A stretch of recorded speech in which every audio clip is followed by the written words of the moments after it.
आज के इस विश्लेषण में हम एग्जैक्टली उस पॉइंट को ट्रेस करेंगे जहां एक डिस्टेंट ग्लोबल क्राइसिस ने सीधा हमारे दरवाजे पर आके नॉक किया। तो सबसे बड़ा सवाल जो अब उठता है, क्या इंडिया की एनर्जी सिक्योरिटी बेसिकली ताश के पत्तों का एक महल है जो एक हवा के झोंके से गिर जाए, या फिर क्या हम मॉडर्न हिस्ट्री का सबसे हिस्टोरिक इंफ्रास्ट्रक्चर पिवट देख रहे हैं? आज हम इन्हीं मैसिव वल्नरेबिलिटीज और उसके अगेंस्ट सरकार के सुपर फास्ट काउंटर मेजर्स को डीकोड करेंगे। फरवरी 2026 मिडिल ईस्ट में टेंशन बढ़ती है और इसका असर अचानक हमारे शोर्स तक फील होने लगता है। रीजन? Straight of Hormuz. ये सिर्फ एक 33 किलोमीटर चौड़ा चोक पॉइंट है। सिर्फ 33 किलोमीटर्स, लेकिन सच्चाई यह है कि ये समंदरी रास्ता इंडिया की एनर्जी का विंड पाइप है। जरा सोचिए, हमारी इतनी मैसिव इकोनॉमी लिटरली एक इतने फ्रैजाइल और नैरो रास्ते पर डिपेंड करती है। वहां कुछ गड़बड़ हुई और यहां हमारा सांस लेना मुश्किल हो जाता है। डिपेंडेंसी का स्केल देखिए, हमारा 65% ऑयल और 30% नेचुरल गैस, हाँ, इसी छोटे से नैरो स्ट्रेट से होके आता है। इन नंबर्स को देखकर आप सीरियसली समझ सकते हैं कि हमारी लाइफलाइन का कितना बड़ा हिस्सा लिटरली कटने की कगार पर था। बस एक छोटी सी रुकावट एंड बूम, पूरी सप्लाई चेन ध्वस्त। और फिर हुआ वो जिसका डर था। हमारी लार्जेस्ट LNG इंपोर्ट्स जो कतर और अबू धाबी से आती हैं, वो अचानक रुक गईं। इंडिया के सबसे बड़े इंपोर्टर ने एक लीगल टर्म इन्वोक किया, फोर्स मजोर। अब ये थोड़ा टेक्निकल लग सकता है, पर आसान शब्दों में ये एक ऐसी इमरजेंसी स्टेट है जहां हालात आपसे बाहर हो जाने पर सारे कॉन्ट्रैक्ट सस्पेंड हो जाते हैं। सोशल मीडिया पर तब नेशनल लॉकडाउन के र्यूमर्स आग की तरह फैल रहे थे, पैनिक का माहौल था, पर गवर्नमेंट का 24/7 कंट्रोल रूम इन सबको गलत साबित करने के लिए लगातार जद्दोजहद कर रहा था। एक तरफ ग्लोबल फ्रीज का डर था और दूसरी तरफ हमारी खुद की इंटरनल वल्नरेबिलिटीज। एक रैपिडली ग्रोइंग इकोनॉमी को मैसिव अमाउंट्स में फॉरेन फ्यूल चाहिए होता है। इंडिया अपना ऑलमोस्ट 90% ऑयल और 60% गैस इंपोर्ट करता है। एग्जैक्टली यही चीज़ हमारा सबसे बड़ा अकेलीज हील गई, जिसे ग्लोबली कोई भी इजीली एक्सप्लॉइट कर सकता था। पर कहानी यहां खत्म नहीं होती। उसी एग्जैक्ट टाइम पर नेचर ने भी अपना कर्व बॉल फेंका।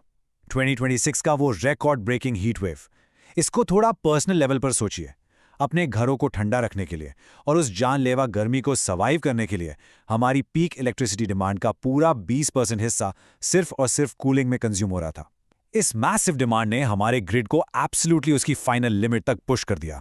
और अप्रैल आते आते इलेक्ट्रिसिटी डिमांड इस जॉ ड्रॉपिंग नंबर को टच कर गई, 256 गीगावाट्स। इस सब में सबसे डरावना मोमेंट था द ट्वाइलाइट थ्रेट। शाम 6 बजे से रात 10 बजे के बीच का वक्त। जैसे ही सूरज ढलता है और ऑब्वियसली सोलर पावर ड्रॉप होती है, पर एग्जैक्टली तभी देश लाइट्स ऑन करता है। इस पॉइंट पर ग्रिड में एक मैसिव 5.4 गीगावाट का गैप आ गया। इन ग्लोबल डेटा पॉइंट्स को सीधा आपकी जेब से जोड़कर देखते हैं। एक प्रॉपर डोमिनो इफेक्ट शुरू हुआ था। फरवरी में हॉर्मुज चोक पॉइंट ब्लॉक हुआ। अप्रैल आते आते ग्रिड पर वो मैसिव 256 गीगावाट का डिमांड हिट किया। और इसका अल्टीमेट नतीजा क्या निकला? मई महीने में आपको और मुझे अपने लोकल पेट्रोल पंप पर हर लीटर के लिए 3 रुपए एक्स्ट्रा पे करने पड़े। सिस्टम को कोलैप्स से बचाने का सीधा कॉस्ट आपकी और मेरी जेब से गया। और पॉकेटबुक का इंपैक्ट बस पेट्रोल तक ही लिमिटेड नहीं था। सोचो, ग्लोबल LPG प्राइसेस सिर्फ 2 महीने के अंदर 44% शूटअप कर गए। जब गैस की ऐसी एक्सट्रीम शॉर्टेज होती है तो उसका डायरेक्ट इंपैक्ट फर्टिलाइजर प्लांट्स पर पड़ता है। और लॉजिक बहुत क्लियर है यहाँ। अगर किसान के लिए फर्टिलाइजर महंगा होगा तो आपके डिनर टेबल पर आने वाला खाना खुद ब खुद महंगा हो जाएगा। ये बिल्कुल टेक्स्ट बुक एग्जाम्पल था कि कैसे एक एनर्जी क्राइसिस पलक झपकते ही फूड क्राइसिस बन सकती है। एक्सट्रीम ब्रेकिंग पॉइंट पार। हमारी सरकार के कंट्रोल रूम ने इकोनॉमी को बचाने के लिए एक ब्रिलियंट मास्टर प्लान एग्जीक्यूट किया। उन्होंने पूरी सप्लाई चेन को ही फ्लिप कर दिया। कतर और अबू धाबी पर जो हमारी ओल्ड रिलायंस थी, उसको स्मार्टली पिवट करके हमने नॉर्वे, कनाडा और ऑस्ट्रेलिया के साथ नए रास्ते खोल दिए। एक मास्टर स्ट्रोक जिससे मिडिल ईस्ट के उस पूरे क्योस को कंप्लीटली बाईपास कर दिया गया। Talk about thinking on your feet. और सिर्फ ग्लोबली ही नहीं, होम फ्रंट पर भी एक्शन बहुत तेजी से चल रहा था। गवर्नमेंट ने 6.5 मिलियन मेट्रिक टन्स के स्ट्रैटेजिक पेट्रोलियम रिजर्व्स को फास्ट ट्रैक किया, जो उड़ीसा के चांडीखोल और कर्नाटका के पदूर में स्थित हैं। इस मूव ने लिटरली एक मैसिव एनर्जी इंश्योरेंस की तरह काम किया और इस ग्लोबल शॉक के खिलाफ एक इमीडिएट सॉलिड बफर बन गया। पीओ संकट ने एक वेकअप कॉल का काम किया और इंडिया को एक परमानेंट शील्ड बनाने पर मजबूर कर दिया। And look at this number, 274 gigawatts. Early 2026 तक इंडिया ने फाइनली ये नॉन फॉसिल कैपेसिटी अचीव कर ली थी। इसका क्या मतलब है?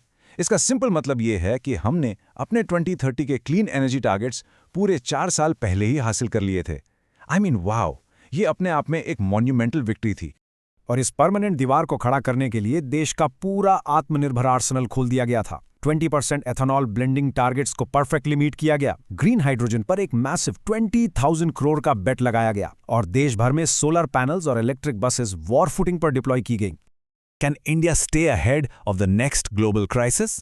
आपको क्या लगता है दोस्तों, क्या ट्रू एनर्जी इंडिपेंडेंस कभी रियलिस्टिकली हासिल हो सकती है? अगर आज के इस विश्लेषण ने आपको कुछ नया पर्सपेक्टिव दिया तो प्लीज लाइक बटन जरूर दबाइए, अपने दोस्तों के साथ शेयर कीजिए जो हमारे फ्यूचर को लेकर डीपली सोचते हैं, और अपने विचार नीचे कमेंट्स में बताना मत भूलना। आपसे मिलेंगे अगले एक्सप्लेनर में।